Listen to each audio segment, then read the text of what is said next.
Assalamualaikum warahmatullahi wabarakatuh. Selamat pagi anak-anak kelas 2 semuanya.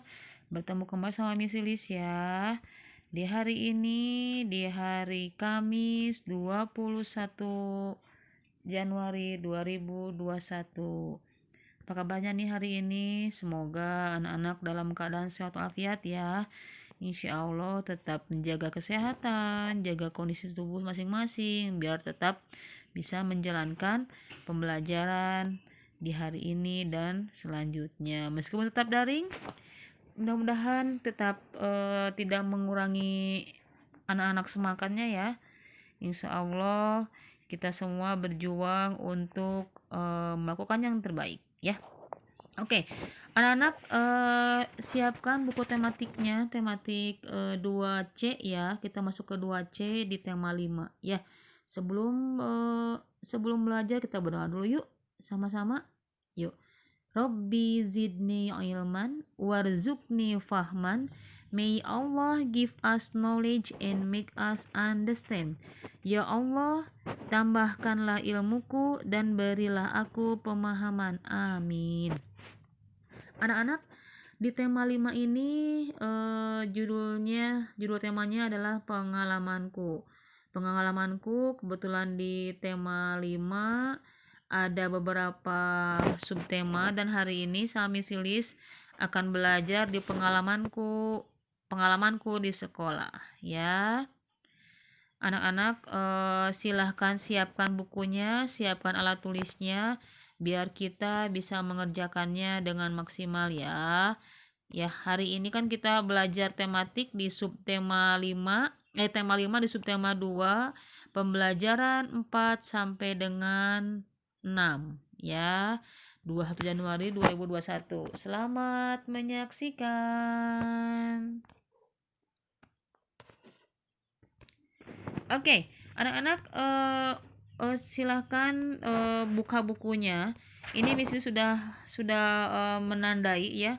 Silakan anak-anak buka, tandai buku penanya halaman 34, 35, 41, 42 dan 44. Silakan ditunggu ya. Coba anak-anak tandai dulu. Sebetulnya ini pemetaannya udah waktu kemarin ya udah di Mrs. paparkan di waktu Zoom Meet pertama kali kita masuk di Zoom. Mudah-mudahan anak nggak lupa ya. Oke, ini nih table of contentnya. Kita akan membahas matematika dengan mengukur panjang anggota tubuh. Kemudian bahasa Indonesianya membacakan puisi dan menunjukkan makna kata pada puisi.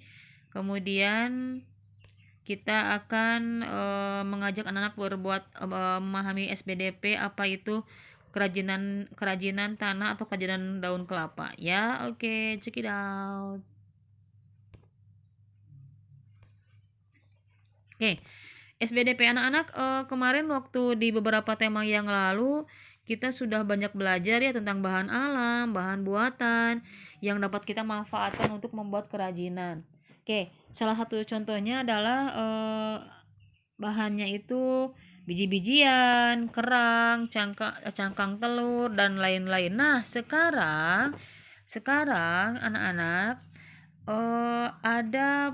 ada jenis kerajinan yang lain, maksudnya ada jenis bahan kerajinan yang lain yang bisa dijadikan sebuah kerajinan anak-anak ya. Kalau kemarin kan kita udah tahu tentang biji-bijian dan lain-lain ya, pakai kertas lipat atau mungkin juga pakai cangkang telur yang tadi yang misalnya sudah sampaikan. Nah, sekarang ada juga tanah liat. Ternyata tanah liat juga bisa jadi sebuah kerajinan. Yang seperti apa sih bentuknya? Ini bentuknya. Ini contoh bisa dibuat anak-anak keramik, bisa dibuat apa sih pot-potan, bisa dibuat gambar-gambar boneka, tergantung selera anak-anak seperti apa ya. Kemudian ada juga daun kelapa nih, daun kelapa biasanya sering dipakai membuat apa? Ya, buat bikin ketupat. Ya, bikin ketupat anak kalau kalau setiap Idul Fitri 1 Syawal pasti yang ketemu-ketemu ya, pasti ketemu sama ketupat ya. Untuk sekarang mah jarang ya, karena biasanya rame-ramenya di akhir bulan Ramadan atau mungkin kalau sekarang ada di emang jualan ya yang jual, tapi pasti sekarang juga masih jarang ya karena kita memang pandemik sekarang tidak bisa memungkiri untuk yang penjualan dan hal yang lain untuk bisa masuk ya, karena kita dibatasi waktu dan dibatasi dengan tenaganya. Kemudian next nih, ada anyaman. Sebetulnya daun kelapa juga termasuk bagian dari anyaman juga ya, cuma ini ada anyaman lain. Anyaman lain juga anak-anak bisa dibuat dari dus atau dari kertas atau dari karton, dibuat anyaman seperti ini. Misalnya kalau masih ingat waktu dulu masih SD pernah juga bikin anyaman. Nah sekarang dari ketiga item ini, Miss Liz tidak akan mengajak anak-anak untuk membuat tanah liat ataupun membuat daun kelapa, karena memang ini bahan-bahannya sulit ya, sulit ditemukan untuk saat sekarang. Kalaupun nanti anak-anak menemukan juga bingung nantinya ya. Sekarang hanya dibuatkan coba anak-anak nanti ada dus atau ada kertas atau ada karton yang ada di rumah, benar-benar di rumah, silakan dibuat seperti ini. Anyaman yang ini ya, anyaman seperti ini. Nanti video pembelajarannya akan Miss Liz kasih secara terpisah ya di GCR ya. Ini baru pemaparan dari awal dulu ya. Oke, Nek, paham ya? Nanti tugas anyamannya kasih waktu, spare waktu yang panjang, mudah-mudahan anak bisa mengerjakan. Nanti ada tutorialnya. Oke? Makasih ya. Kita next ke pembelajaran yang lainnya.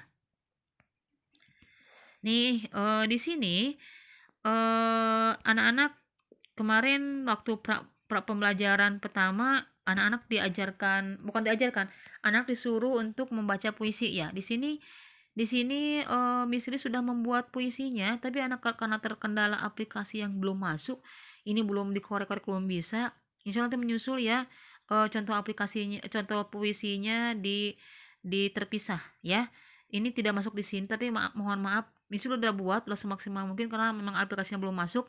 Insya Allah nanti dibuatkan di season yang lain biar biar biar kelihatan ekspresinya, intonasinya, kemudian pelafalannya. Kalau hanya untuk dibacakan secara suara saja itu kurang maksimal ya. Tapi di sini kita akan membahas bagaimana menunjukkan makna sebuah kata dalam sebuah puisi ya. Di sini puisinya puisi petir karya Suprida. Dari kata-kata ini anak-anak bisa melihat ada kata-kata yang apa yang paling sulit ya. Miss Liz punya trik-triknya. Apa itu trik-triknya? Ada 3 cara bagaimana anak-anak bisa memahami makna sebuah puisi. Seperti apa katanya?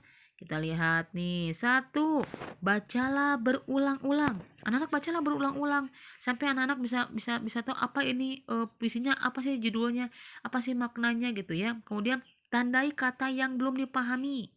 Kemudian setelah itu cari kata melalui kamus bahasa Indonesia. Boleh anak-anak boleh sebelum ke kamus boleh juga lihat dulu referensi di buku tersebut. Biasanya di buku juga suka ada. Tapi kalau misalkan anak bingung, coba cari di referensi ya. Oke, kita coba ya dari puisi petir kayak Suprida kita bahas satu-satu. Maknanya apa yang terkandungnya? Oke. Nih, anak silakan buka buku tematiknya di halaman 42. Di sini ada soal-soal yang menuntun anak-anak untuk mengerjakan apa itu makna yang terkandung dalam puisi tadi. Contoh nomor 1, jendela. Ada yang tahu apa itu jendela? Ada yang tahu? Lupa ya. Mungkin anak-anak sudah sering menemukan jendela di rumah ya, tapi apa itu artinya jendela?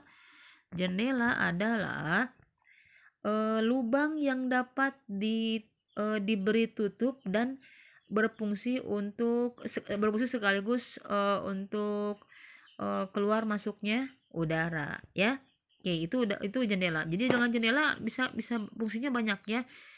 Tapi inti arti dari jendela itu sendiri adalah berfungsi untuk keluar masuknya udara. Kemudian tadi ada kata menyeramkan. Apa itu menyeramkan? Menyeramkan adalah berdiri buru loma. Maksudnya apa? Mungkin karena ketakutan, mungkin karena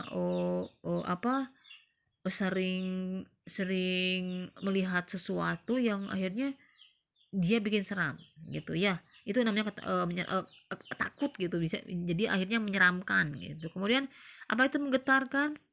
Menggetarkan adalah gerak yang berulang-ulang secara cepat.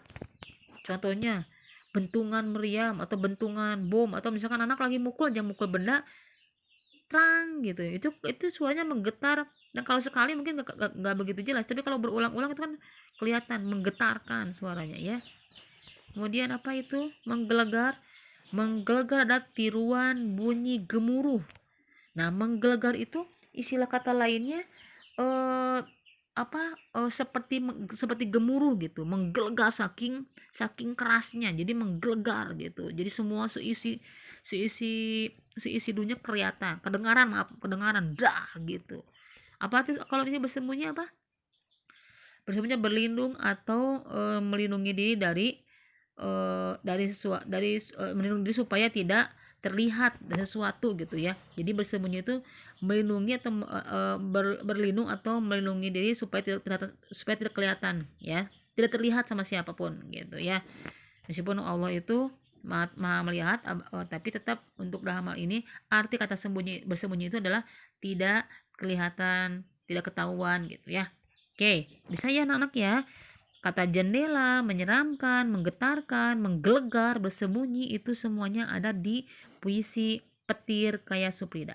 Oke. Nah, ini coba anak-anak nanti diisi ya di buku tematiknya, silakan sambil menonton bisa skip dulu ya. Oke, nomor 2-nya, hubungkan kata-kata puisi tersebut dengan makna yang sesuai. Coba lihat. Nih, menyebabkan bulu kunuk bangun karena takut. Apa itu? Merinding. Ini kalau ini yang tadi menyeramkan hampir sama ya. Menyeramkan sama merinding hampir sama ya. Oke. Kemudian di sini menyebabkan telinga sakit karena tidak bisa mendengar dengan baik. Itu apa? Memekang. Jadi saking kerasnya, saking saking menggelegarnya itu suara, akhirnya kita tidak bisa melihat, tidak bisa mendengar yang lain kecuali dia gitu, saking memekakan telinga gitu ya. Oke. Kemudian cahaya yang bergerak cepat di langit apa? Kilat. Dak gitu cepat ya. Oke, next. Mudah-mudahan anak paham ya tadi ya makna-maknanya. Silakan nanti teliti aja, dibaca berulang-ulang. Insya Allah kalau kalau anak-anak rajin membacanya akan bisa, akan ketahuan apa itu maknanya ya. Oke, next. Nah, ini nih ada mengukur panjang anggota tubuh. Ini anak-anak ini sebetulnya berdosa dalam kelompok, tapi karena memang kita dalam posisi daring, ini nggak mungkin untuk berkelompok. Jadi tugasnya dirubah, tidak berkelompok tapi perseorangan. Nanti, nah, form kinerja praktiknya akan Miss share di GCR. Nanti anak lihat ya di GCR ya. Cuma di sini penjelasannya anak-anak kan untuk mengukur panjang anggota tubuh itu menggunakan meteran pita. Karena meteran pita mungkin tidak semua orang punya, anak-anak boleh menggunakan tali rapia yang nantinya hasil panjangnya anak-anak boleh diukur dengan menggunakan penggaris dan hasilnya dituliskan ke form yang akan di-share di GCR. Paham ya? Mohon paham ya. Kalau anak-anak belum paham, nanti silakan bertanya pada wali kelasnya masing-masing ya. Oke, alhamdulillah beralamin. Mungkin seperti itu pemaparan dari Miss Lilis. 4 hal yang harus dijaga yaitu tolong jangan lupa sholat 5 waktu dan kemudian juga jangan lupa sholat duhanya juga ya. Kemudian tetap di rumah dan jaga kesehatan. Lalu ingat 3M, memakai masker, mencuci tangan dan tetap menjaga jarak. Kemudian apalagi? Kirimkan tugas-tugasnya melalui GCR. Anak-anak, misi terpesan itu tolong anak-anak tolong dipahami, tolong dilihat apa yang ibu gurunya sampaikan. Mudah-mudahan anak-anak bisa membantu anak mengerjakan tugas-tugasnya di rumah ya. Oke, thank you for your watching. See you next season. Assalamualaikum warahmatullahi wabarakatuh.